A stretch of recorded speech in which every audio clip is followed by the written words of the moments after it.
નમસ્કાર મિત્રો, આજના નવા વિડીયોમાં આપનું સ્વાગત છે। આજે આપણે વાત કરવાના છીએ એક સત્ય ઘટના મદદગાર બ્રાયન। શિયાળાનો એ અત્યંત ઠંડો દિવસ હતો। અમેરિકાના એક હાઈવે પર સાઇડ પાર્કિંગમાં પોતાની વૈભવશાળી કાર ઊભી રાખીને એક વૃદ્ધ સ્ત્રી કોઈની મદદની રાહ જોતી હતી। ફૂલ સ્પીડમાં જતી ઢગલાબંધ ગાડીઓ સામે એને હાથ હલાવી જોયો હતો, પરંતુ ઠંડી સાંજનો ઝાંખો પ્રકાશ અને અત્યંત ઝડપ તેમજ વરસતા બરફના કારણે કોઈનું ધ્યાન એના પર નહોતું પડતું, અને કદાચ કોઈનું ધ્યાન પડ્યું હશે તો પણ કોઈ ઊભું નહોતું રહ્યું। એ અમીર માજીના ચહેરા પર ચિંતાની રેખાઓ સ્પષ્ટપણે ઉપસી આવી હતી। એ માજી નિરાશ થઈને પોતાની કારમાં પાછા બેસવા જતા હતા। એ જ વખતે એક જૂની અને ખખડધજ કાર એમની કારની પાછળ આવીને ઊભી રહી ગઈ। એમાંથી સાવ લગર વગર લાગતો એક ગરીબ હબસી ડ્રાઈવર ઉતર્યો। પેલા પૈસાદાર માજીને બીક લાગી। કાળા માણસો ઘણી વખત આવી એકલી સ્ત્રીઓને લૂંટી લેતા હોય છે અને અમુક કિસ્સામાં મારી પણ નાખતા હોય છે। એ વાતનો માજીને બરાબર ખ્યાલ હતો, એટલે એમને વધારે બીક લાગતી હતી। એ માણસ એમની પાસે આવ્યો। ભય અને ઠંડી બંનેની ભેગી અસરથી માજીના હાથ પગ ધ્રુજવા લાગ્યા। પેલો કાળો માણસ એ માજીના ડરને જાણી ગયો। અત્યંત નરમાશ થઈ એ બોલ્યો, મેમ, ગભરાશો નહીં, હું તમને મદદ કરવા માટે આવ્યો છું।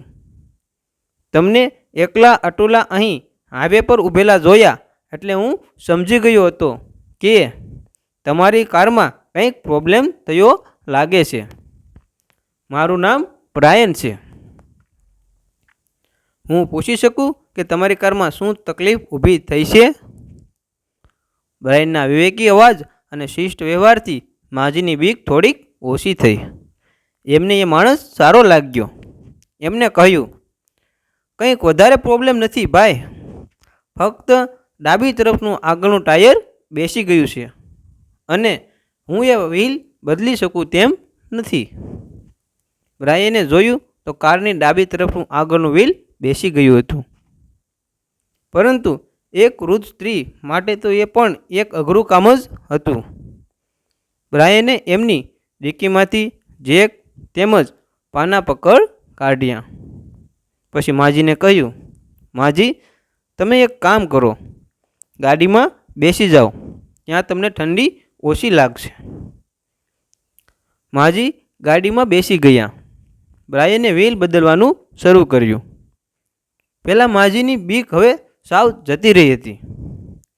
કોઈ અજાણ્યો માણસ પોતાને મદદ કરી રહ્યો હતો અને પોતે ગાડી બંધ કરીને બેઠા હતા એ એમને યોગ્ય ન લાગ્યું। એમને બારીનો કાચ ઉતારીને બ્રાયન સાથે વાત શરૂ કરી, ભાઈ, હું તમારો આભાર કઈ રીતે માનું? જો તમે ન ઊભા રહ્યા હોત તો આજે રાત્રે આવા નિર્જન હાઈવે પર હું શું કરત? એકાદ કલાકમાં તો સાવ અંધારું પણ થઈ જશે। માજી, મુશ્કેલીમાં ફસાયેલીને મદદ કરવાની આપણી ફરજ છે અને હું ફક્ત એટલું જ કરી રહ્યો છું જે મારે આ સમયે કરવું જોઈએ। તમે કઈ તરફ જઈ રહ્યા છો? વ્હીલ બદલતા બ્રાયને કહ્યું, હું સેન્ટ લુઈ જઈ રહી છું અને ત્યાં જ રહું છું, માજીએ જવાબ આપ્યો। પછી પૂછ્યું, ભાઈ બ્રાયન, તમે કામ શું કરો છો? કારના વ્હીલનો છેલ્લો બોલ્ટ ફિટ કરીને બ્રાયન ઊભો થયો। એની આંખમાં આંસુ આવી ગયા। ડિક્કીમાં પંક્ચર થયેલું વ્હીલ અને જેક વગેરે મૂકતા એ બોલ્યો, સાવ બેકાર છું। છેલ્લા 2 મહિનાથી મારી પાસે કોઈ જ કામ નથી। એટલું કહી એ પોતાની કાર તરફ જવા રવાનો થયો। અચાનક જ પેલા માજી પોતાની કારમાંથી ઉતરીને એની પાસે આવ્યા અને પર્સમાંથી થોડાક ડોલર્સ કાઢીને એને આપવા લાગ્યા, પરંતુ બ્રાયને એ લેવાનો સ્પષ્ટ ઇનકાર કરી દીધો. પોતાની ગાડીનો દરવાજો ખોલતા જ એને એટલું જ કહ્યું કે કોઈ પણ દુઃખી વ્યક્તિ દેખાય તો માજીએ એને મદદ કરવી. હા, એ વખતે બ્રાયનને એ યાદ કરી લે તો પણ વાંધો નહીં. એ પોતાની ગાડીમાં બેસી ગયો અને માજીએ પોતાની ગાડી તરફ જતાં પૂછ્યું, ભાઈ બ્રાયન, આગળ નજીકમાં કંઈ રેસ્ટોરન્ટ હશે ખરું? તમે અહીંના લાગો છો એટલે પૂછું છું. હા માજી, અહીંથી થોડાક કિલોમીટર્સ આગળ જશો એટલે એક નાનકડું ટાઉન આવશે. ત્યાં હાઈવે પર એક રેસ્ટોરન્ટ છે. હું પણ એ જ ટાઉનમાં રહું છું. ચાલો આવજો. બ્રાયને વિદાય લેતા કહ્યું. એનો અદ્ભુત વ્યવહાર જોઈને માજી આશ્ચર્યચકિત થઈ ગયા. થોડી વાર એમ જ પોતાની કારમાં બેઠા રહ્યા અને પછી ધીમે ધીમે એમને પણ પ્રયાણ શરૂ કર્યું. થોડાક કિલોમીટર્સ દૂર ગયા પછી રોડ સાઈડમાં જ એક રેસ્ટોરન્ટ એમને જોયું. એમને ગાડી પાર્ક કરી અને અંદર ગયા. રેસ્ટોરન્ટ સાવ નાનકડું જ હતું અને એટલું બધું સારું પણ નહોતું, પરંતુ થોડીક પેટ પૂજા માટે ચાલશે એવું વિચારી એમને પોતાની જગ્યા લીધી. આમેય આટલી મોટી સાંજે અને એ ઉંમરે સારા રેસ્ટોરન્ટ શોધવામાં ભટકવાનું એમને યોગ્ય ન લાગ્યું. Hello ma'am, good evening. હું તમારી શું સેવા કરી શકું? શું લેવાનું પસંદ કરશો? એક પ્રેમાળ અવાજે એમને વિચારોમાંથી બહાર લાવી દીધા. માજીએ જોયું તો એક વેઇટર એમનો ઓર્ડર લેવા માટે ઊભી હતી. એ થાકેલી લાગતી હતી, પરંતુ પ્રેમાળ હાસ્ય સાથે પૂછી રહી હતી. માજીના ભીના વાળ લૂછવા માટે એને નેપકિન આપ્યો, પાણી મૂક્યું, પણ માજી જોઈ જ રહ્યા. એ વેઇટર્સને પૂરા મહિના જતા હતા. પ્રેગ્નન્સીના છેલ્લા મહિનાઓમાં પણ એ કામ કરી રહી હતી. એ પણ આવા ફાલતુ રેસ્ટોરન્ટનું થકવી નાખતું કામ એને કરવું પડતું. માજીને થયું કે એ સ્ત્રીની આર્થિક હાલત કેટલી ખરાબ હશે કે આવા છેલ્લા દિવસોમાં પણ એ આવું દોડાદોડી અને શ્રમવાળું કામ તે કરી રહી હતી. આ બધું જ વિચારતા એમને પોતાનો ઓર્ડર નોંધાવ્યો. થોડી જ વારમાં એમને મંગાવેલ વાનગી પેલી વેઇટર્સ મૂકી ગઈ. જમવાનું પતાવીને માજીએ બિલ મંગાવ્યું.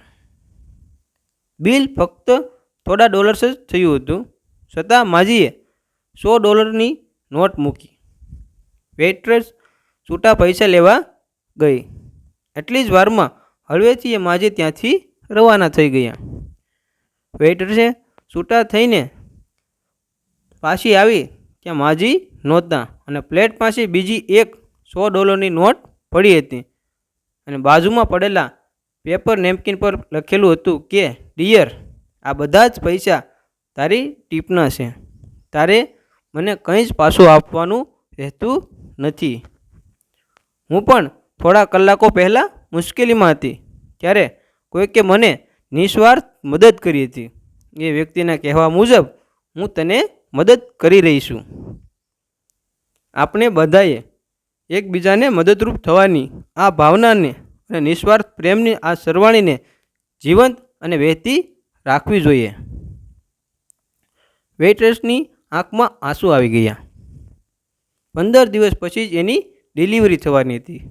આવનાર બાળક માટે જરૂરી ચીજવસ્તુઓ જેમ કે કપડાં વગેરે લેવા માટે જાણે ભગવાને જ મદદ મોકલી હોય એવું એને લાગ્યું. સાંજનું થકવી નાખતું કામ પતાવી બધા ટેબલ સાફ કરી ઘરે જતી વખતે એ વેઇટર્સે સતત એ જ વિચાર આવતો હતો કે પહેલાં માજીને કઈ રીતે અંદાજ આવી ગયો છે કે પોતે ખૂબ જ આર્થિક મુશ્કેલીમાં છે? આમ તો એને આખી ઘટના એક ચમત્કાર જેવી લાગતી હતી. ઘરે પહોંચી આ બધા જ વિચારોમાં જ એને પથારીમાં લંબાવ્યું. પોતાના પતિના મોં પર પણ અત્યંત ચિંતાઓ લીપાયેલ જોઈને એને એના માથા પર હાથ ફેરવ્યો અને કહ્યું, બધું જ ઠીક થઈ જશે, તું જરાય ચિંતા કરતો નહીં. ભગવાને આપણા માટે પૈસાની વ્યવસ્થા કરી દીધી છે. બ્રાયન આશ્ચર્ય અને રાહતભરી નજરે પોતાની પત્ની સામે જોઈ રહ્યો. મિત્રો, તમને જો આ વિડીયો પસંદ આવ્યો હોય તો વિડીયોને શેર કરો અને વિડીયોને લાઈક કરો. તેમજ આવા અવનવા વિડીયો કે જીવનમાં કંઈક શીખ આપે તેવા વિડીયો જોવા માટે અમારી ચેનલને સબસ્ક્રાઈબ કરો. આપનો ખૂબ ખૂબ આભાર. જય શ્રી કૃષ્ણ.